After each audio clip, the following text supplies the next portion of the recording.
क्या आज पूरे देश में अमीर और गरीब के बीच की खाई बढ़ रही कि नहीं बढ़ रही है?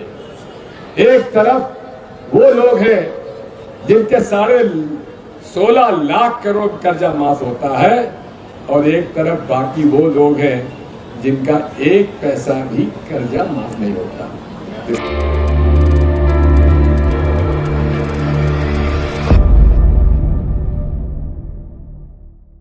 कांग्रेस के संविधान बचाने के लिए सत्याग्रह करने वालों के साथ हो कि नहीं, वो हाथ उठाओ।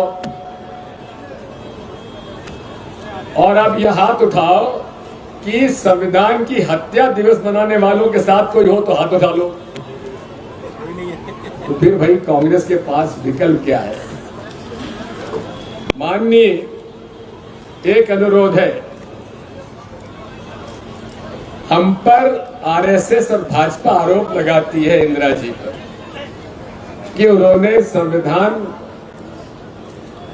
की हत्या की जब इमरजेंसी लगी। लेकिन आज ही एक इंटरव्यू आया है जिसमें पूर्व इंटेलिजेंस ब्यूरो के चीफ राजेश्वर राव कह रहे हैं, और पत्र भी है जहां तत्कालीन सरसंघचालक जी ने जो इमरजेंसी लगी थी उसका समर्थन किया था आरएसएस ने। बताओ हाँ कि नहीं किया था? अब आप बताओ कि अब हमारे पास क्या विकल्प है? इनको 50 साल बाद याद आ रही है, लेकिन 20 साल, हमारे 11 साल में मोदी जी ने जितने हमारे संवैधानिक अधिकारों का हनन किया है उसकी याद नहीं आ रही। साथियों, बहुत समय हो चुका है। आज फूल सिंह भैया जी, आपको बहुत बहुत बहुत धन्यवाद।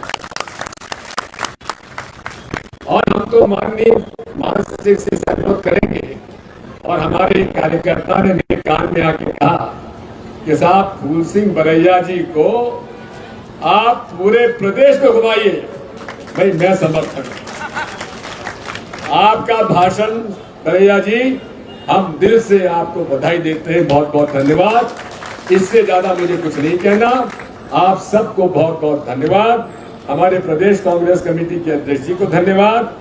और हमने एक पर्चा छपाया है कि आखिर संविधान क्या है, संविधान के अनुच्छेद क्या है, वो माननीय अध्यक्ष जी ने बंटवारा है, बढ़ जाएगा। लेकिन आपको समझना है कि भारतीय संविधान केवल अनुसूचित जाति जनजाति का नहीं है, ये गरीब के लिए भी है। क्योंकि भारतीय संविधान में कहा है कि अमीर और गरीब के बीच में खाई नहीं होना चाहिए, समरसता का माहौल होना चाहिए। क्या आज पूरे देश में अमीर और गरीब के बीच की खाई बढ़ रही कि नहीं बढ़ रही है? एक तरफ वो लोग हैं जिनके 16.5 लाख करोड़ कर्जा माफ होता है और एक तरफ बाकी वो लोग हैं जिनका 1 पैसा भी कर्जा माफ नहीं होता। तो साथियों, ये सारी बातें संविधान में आपको देखना है। और मेरी प्रार्थना है कि आप अपने अपने क्षेत्र में किसी भी वकील के साथ बैठकर ये समझिए तो भारतीय संविधान में है क्या, ये किसके पक्ष में है? ये सबके पक्ष में है, ये समान रूप से सबके पक्ष में है।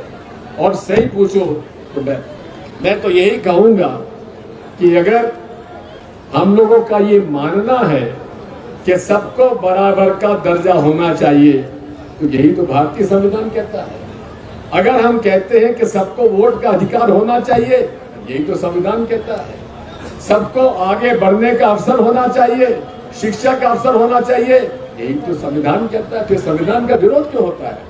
मुझे इस बात पर कोई आश्चर्य नहीं है कि बाबा साहब अम्बेडकर की मूर्ति का प्रकरण जो आज पूरे प्रदेश नहीं देश में आंदोलित हो रहा है, उसके बारे में भाजपा मौन है, चुप्पी है।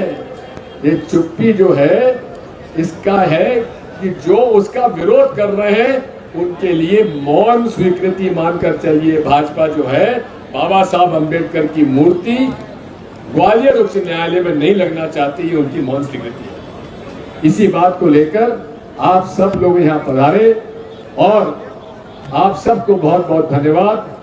बोलो जय बापू, जय भीम, जय संविधान, भारत माता की। धन्यवाद।